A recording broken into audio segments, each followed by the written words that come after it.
சிவாய நம.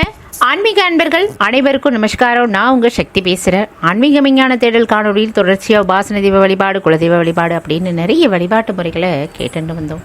அந்த வரிசையில் நம்ம இன்று காண இருக்கும் காணொலியின் பதிவு சதுர்த்தியை பற்றி பார்க்க போகிறோம். விநாயகர் சதுர்த்தி. விநாயகர் சதுர்த்தியின் சிறப்பு என்ன? விநாயகர் பெருமாளை சதுர்த்தி அன்னைக்கு வழிபாடு பண்ணுறதுனால என்னென்ன நன்மைகள், அவர் எப்படி வழிபாடு பண்ணலாம் அப்படிங்கிறத இந்த ஒரே காணொலியில் கேட்கலாம். அதுக்கு முன்னாடி நம்ம சேனலை பதிவு பண்ணிக்கோங்க, ஃபாலோ பண்ணிக்கோங்க, சரிங்களா? என்னுடைய இனிய சொந்தங்கள் எல்லாரும் எப்படி இருக்கீங்க? நன்னா இருக்கீங்களா? சேபமாக இருங்கோ. நல்லதே நினைப்போம், நல்லதே நடக்கும். சதுர்த்தி அன்னைக்கு உங்களால் விநாயகர் சிலையோ இல்லை படங்களோ எதுவும் வாங்கிக்க முடியலன்னா ஒன்றும் பிரச்சனையே இல்லைங்க. ஒரு வாழை இலையில் மேலே மஞ்சள் பிடிச்சி பிள்ளையாரான்னு நினச்சி விநாயகரை வச்சு அதுக்கு குங்குமம்லாம் வச்சுண்டு அருகம்புல் அவருக்கு பிடிச்சமான அருகம்புல்லும் துன்பப்பூ வச்சு அவரை அர்ச்சனை பண்ணி பூஜை பண்ணி அவருக்கு கொழுக்கட்டை நைவேத்தியமாக வச்சு பண்ணுனேல் அப்படின்னா உங்களுக்கு இருக்கிற துன்பங்கள் விலகும். அந்த மஞ்சளால் இணைக்கப்பட்ட விநாயகர் இந்த வருஷம் ஃபுல்லாக உங்களுக்கு மங்களகரமான விஷயங்கள் மட்டுமே உங்கள் வாழ்க்கையில் நடக்கும். அந்த மாதிரி ஸ்வோட்சமாக இருக்கும். அதேமாதிரி பச்சரிசி மாவில் பிடிச்சி வச்சல் அப்படின்னாக்கா தூய்மையான உள்ளங்கள், தூய்மையை உணர்த்துகிற ஒரு விதமாக இருக்கும். பச்சரிசி மாவில் பிடிச்சி வச்சிங்கன்னா உங்கள் வீடு எப்போவுமே சுத்தமாக இருக்கும். எந்த ஒரு பில்லி சூனியம் எதுவுமே இருக்காது. நல்ல ஒரு நிவர்த்தியாக கிடைக்கும். அதே மாதிரி வாழைப்பழத்தில் பிள்ளையார் பிடிச்சி வச்சால் அப்படின்னா கணவன் மனைவி ஒற்றுமை அதிகரிக்கும். இன்பமான வாழ்க்கை. இப்படி ஒவ்வொன்றுக்கும் ஒவ்வொரு மகத்துவம் இருக்கிறது. கைலாயத்தில் அம்பிகைக்கு காவலாக தான் அம்பிகையோட தேகத்தில் இருக்கிற மஞ்சளால் உருவாக்கப்பட்டவர் விநாயக பெருமாள். அப்போ காவலாக நின்றுருக்கச்ச அங்கே உள்ள தேவர்களும் ரிஷிகளும் சொல்லிட்டு இருந்தாங்களாம், இந்த பிள்ளை யார், இந்த பிள்ளை யார், இந்த பிள்ளை யாருன்னு கேட்டுட்டாங்களாம். அதனால தான் அவருக்கு பிள்ளையாருங்கிற பேர் வந்தது. அங்கே உள்ளவாலாம் அந்த பிள்ளை யாருங்கன்னு கேட்குறதுக்கு வச்சுதான் அவரெல்லாம் நம்ம பிள்ளையாருன்னு வழிபாடு பண்ணிட்டு இருக்கோம். அவரோட பேருக்கு அர்த்தமே இதுதான். இப்படி தான் அவருக்கு பெயர் வந்தது. அப்படியே பார்த்த மகத்துவம் நிறைஞ்ச விநாயக பெருமாளை நாமெல்லாம் வழிபாடு பண்ணுறோன்னா ரொம்ப கவசமாக நிற்பார், காவலாக நிற்பார். நம்மளுடைய முதல் கடவுள் அவர். இந்த இவ்வுலகில் தாயும் தந்தையும் தவிர உண்மையான அன்பு, இதயம், உண்மையான தூய்மையான நட்பும் அன்பும் இந்த உலகமே நம்ம தாய் தந்தை தான், அவங்கள்ட்ட மட்டும்தான் இருக்குது அப்படின்னு உணர்த்தினவர் அவர். அவருக்கு மாட மாளிகை கோபுரங்கள் தேவையில்லைங்க. ஒரு அரச மர நிழலும் ஒரு குளமோ எதுவோ, அவர் எங்கெல்லாம் நீர்நிலைகள் இருக்கிறதோ அங்கெல்லாம் அமர்ந்திருப்பார். காவல் தெய்வம். அவர் காவலாக நிற்பார். ஒரு செயலை செய்வதற்கு முன் பிள்ளையார் சுழி போட்டு தொடங்கு. கண்டிப்பான முறையில் ஒரு விஷயத்தை நம்ம செஞ்சோன்னா சுழி போட்டு தொடங்குனா அது பிரமாதமாக அம்சமாக இருக்கும். ஒரு வீட்டுக்கு குடி போயின்னு இருக்கோம் அப்படின்னா கண்டிப்பான முறையில் கணபதி ஹோமம் பண்ணிட்டு போகணும். 9 கிரகங்களும் ஒன்றாய் இணைந்த அந்த பிள்ளையாரை நம்ம வழிபாடு பண்ணும் போது நவகிரக தோஷங்கள் நீங்கும். மாங்கல்ய தோஷம் இருக்குது அப்படின்னா கண்டிப்பாக சொல்லுவா, விநாயகரெல்லாம் கும்பிடாதீங்க, அவருக்கே கல்யாண பிராப்தியே நடக்காது, அதுக்கு தான் மரத்துக்கு மரம் உட்கார்ந்துருக்கா அப்படின்னு சொல்லுவா. அது உண்மை கிடையாதுங்க. அவருக்கு மாட மாளிகை கோபுரங்கள் தேவையில்லைங்க. ஒரு மரத்து நிழல் போதும். அந்த நிழல் கூட ஒரு சில ஆலயங்கள்லாம் பார்த்துட்டு எல்லாம் இருக்காது. வெட்ட வெளியில தான் உட்கார்ந்துருப்பார். அதாவது எங்கெல்லாம் குளம் இருக்கிறதோ, எங்கெல்லாம் அரச மரம் இருக்கிறதோ அங்கெல்லாம் அவரை பார்க்கலாம். ஆமாம், அங்கெல்லாம் அவரை நம்ம வழிபாடு பண்ணலாம். வி என்பதற்கு அர்த்தம் இல்லை என்று அர்த்தம்.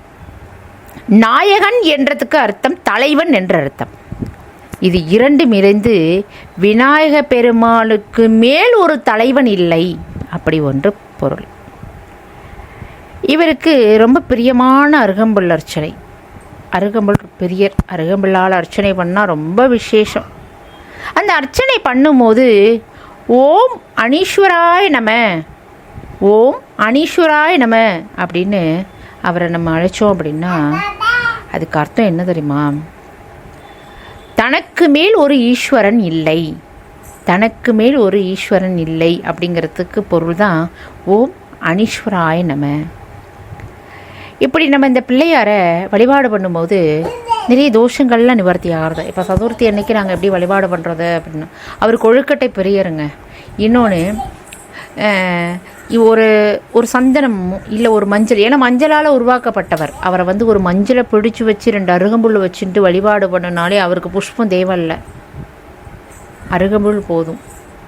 துன்பப்பூன்னு சொல்லுவா. நம்மளுடைய துன்பங்களை நீக்கிடும். அந்த துன்பப்பூவால் அவர் விநாயகர் பெருமாளை அர்ச்சனை பண்ணும்போது நமக்கு இருக்கிற துன்பங்கள் எல்லாம் விலகிடும்.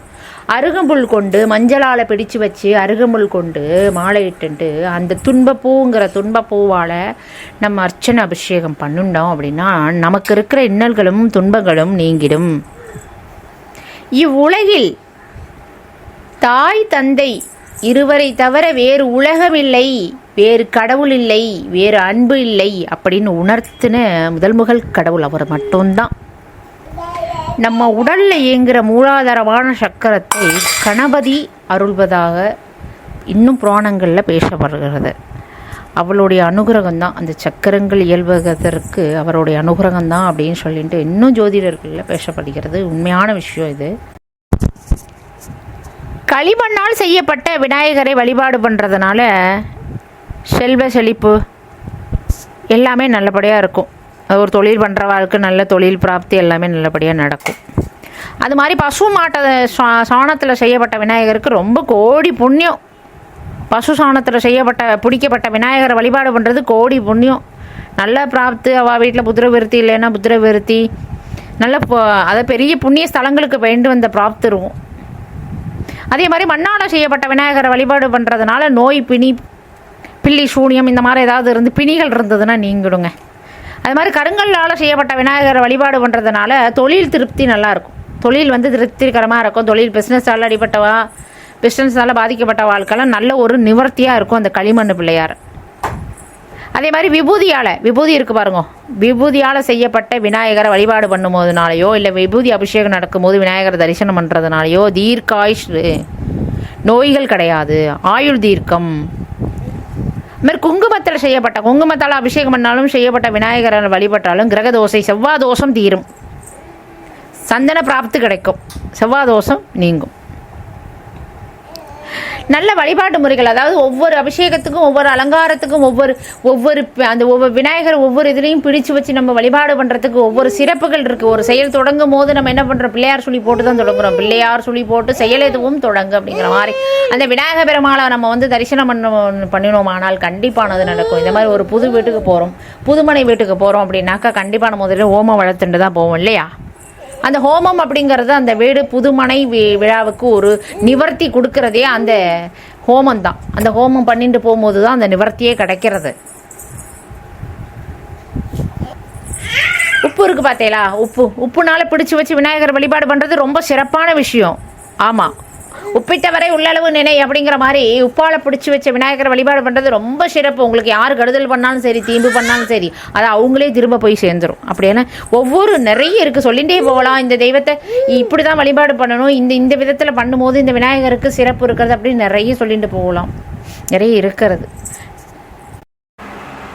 விநாயக முகத்தோனே, மயில்வாகனின் தமையனே, ஈசன் பெற்ற அற்புத புதல்வனே, ஓங்கார ஒளியை முரசொலியாக கொண்டவனே, தும்பிக்கையை கொண்டு மக்களின் நம்பிக்கையை நிறைவேற்றும் உள்ளம் கொண்டவனே, உன்னை அன்புள்ளம் கொண்டு அனுதினமும் போற்றுவோம்.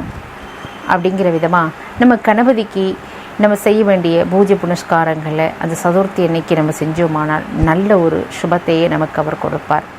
அனுதினமும் நம்ம அவரை போட்டுருவோம். ஏன்னா கணபதி நம்ம மனசார நினைக்கிறச்ச நம்ம கஷ்டங்கள்லாம் போகிறது. அந்த செல்ல பிள்ளையாரை நம்ம வழிபாடு பண்ணுறதுனால, அந்த பிள்ளையை நம்ம வழிபாடு பண்ணுறதுனால நமக்கு இருக்கிற இன்னல்களும் குறைகளும் நீங்கிறது.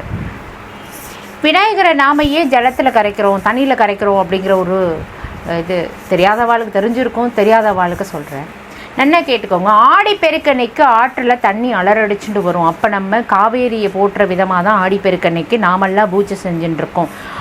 ஆடி காற்று என்ன பண்ணும், அடி மண்ணோடு அலறி அடிச்சுட்டு எல்லா பக்கமும் போயிடும். அதுக்கப்புறம் ஆடிக்கப்புறம் ஆவணி மாதம் தான் நம்ம சதுர்த்தி விழா கொண்டாடப்படுகிறது. அந்த சதுர்த்தி நாளன்னைக்கு களிமண்ணால் செய்யப்பட்ட விநாயகரை நம்ம கங்கையில் கரைக்கிறச்ச அந்த மண்ணை அடிச்சுட்டு போயிடுது இல்லையா, அந்த இடத்துல அந்த களிமண் உள்ளே போய் கிரகிச்சுண்டு அப்படியே அங்கே இருக்கிற ஜலங்களை தக்க வச்சு விடுது. அப்போ நீர்நிலைகளை அடிச்சுட்டு போகாமல் களிமண் உள்ளே போகிறதுனால அந்த தண்ணி என்ன பண்ணிவிடுது, தக்க வச்சு விடுது. அப்படிங்கிற விதமாக தான் நம்ம களிமண்ணால் செய்யப்பட்ட விநாயகரை 3 நாள் கழித்து நம்ம கங்கையில் கரைச்சுட்டுருக்கோம். இது ஐதீகமாக நம்ம நடந்துட்டு வர ஒரு வழிமுறைகள், உண்மையான விஷயங்கள் இது மட்டும்தான். அப்படி இந்த விநாயகரை நம்ம 3 நாள் பூஜை செஞ்சு கங்கையில் கரைக்கும் போது நல்ல பிராப்தி தான் நமக்கு நடக்கிறது. நம்ம எப்போவுமே விநாயகரை கண்டிப்பாக எங்கே போனாலும், எந்த கோயிலுக்கு போனாலும் முதல்ல விநாயகரை வழிபட்டு தான் மற்ற தெய்வங்களை வழிபாடு பண்ணணும். அப்படி நீங்களும் வழிபாடு பண்ணுங்க. என்றைக்கும் ஆயுஷுபவனாக இருக்கணும். இன்னொரு காணொளியில் நம்ம மீண்டும் சந்திப்போம். நன்றி, வணக்கம்.